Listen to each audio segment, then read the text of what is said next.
पहले तो क्रिप्टो को बैन कर दिया, उसके बाद रेगुलेशन के नाम पर 30% टैक्स और 1% टीडीएस लगा दिया, लेकिन रेगुलेट नहीं किया। और अब जब पानी सर से ऊपर चला गया है तो अब रेगुलेशन की बात की जा रही है। आज के दिन एक मीटिंग थी, जेप पे, वजीरेक्स और बाइनेंस की टीम यहां पर आई थी, जिसके साथ पार्लियामेंट स्टैंडिंग कमेटी के जो चेयरमैन हैं, इन्होंने एक मीटिंग बुलाई थी। और इन्होंने इस मीटिंग के बाद क्या बोला है पता है?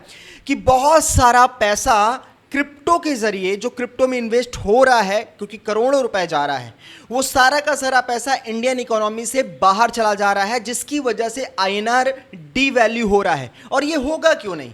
क्योंकि जब समय पर इंडिया ने स्टैंड नहीं लिया, बहुत सारे डेवलपर, बहुत सारे लोग जो क्रिप्टो प्रोजेक्ट पर काम कर रहे थे, ब्लॉकचेन, वेब3, एआई पर काम कर रहे थे, वो सारे के सारे इंडिया को छोड़ के तो बाहर चले गए, क्योंकि आपने इतनी सारी रिस्ट्रिक्शन लगा दी। और जब अब यहां पर आईएनआर डिवैल्यू हो रहा है, तो आप कह रहे हो डिवैल्यू हो रहा है, वो सारा पैसा इंडिया से जा रहा है, बाहर के कंट्रीज में इन्वेस्ट हो रहा है, वो डॉलर में इन्वेस्ट हो रहा है, पॉन्ड्स में इन्वेस्ट हो रहा है, गोल्ड में इन्वेस्टमेंट हो रहा है, क्रिप्टो में हो रहा है। क्यों हो रहा है? इसका जो रिस्पॉन्सिबिलिटी है वो इंडियन गवर्नमेंट पे ही जाता है।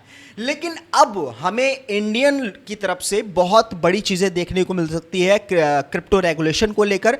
मुझे लगता है कि अब जब ये सारी बात चल रही है, सालों से चल रही है, लेकिन अब अगर हम देखें यूएस को, चाइना को, अदर कंट्रीज़ को, तो वो क्रिप्टो के रेगुलेशन पर बहुत तेज़ी से काम कर रही है। और क्लैरिटी एक्ट जो यूएस की तरफ से आना है, वो भी बहुत जल्द हमें पास होते हुए नजर आएगा। तो ऐसे में इंडिया पीछे नहीं हटेगा, इंडिया भी एक स्टेप आगे लेके क्रिप्टो पर एक लॉ और एक रेगुलेशन क्रिएट करेगा। उसके बाद बहुत सारे ऐसे कंपनीज हमें आते हुए देखने को मिल सकती हैं मार्केट में, जो ऑलरेडी इस चीज का वेट कर रही थी कि हां, क्रिप्टो को लेकर कोई लॉ, कोई रेगुलेशन हमें देखने को मिले। जिसमें से एक जियो कॉइन है, आप सभी ने सुना होगा। आई थिंक ये इसी समय का इंतजार रही है कि इंडिया की तरफ से क्रिप्टो को रेगुलेशन को लेकर कोई लॉ आए, ताकि हम यहां पर लीगली काम कर सके। बहरहाल, आप क्या सोचते हो कि इंडिया में क्रिप्टो रेगुलेशन और स्ट्रिक्ट होने वाला है, या फिर कुछ और स्टेप गवर्नमेंट ले सकती है? क्योंकि आईएनआर डिवैल्यू हो रहा है और इतनी सारी रिस्ट्रिक्शन ऑलरेडी लगी हुई है और डर का माहौल है।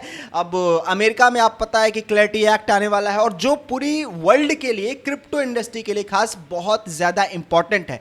क्या इंडिया इस तरह का कोई स्टैंड लेने वाला है? क्या ले सकता है? कमेंट बॉक्स में बताओ।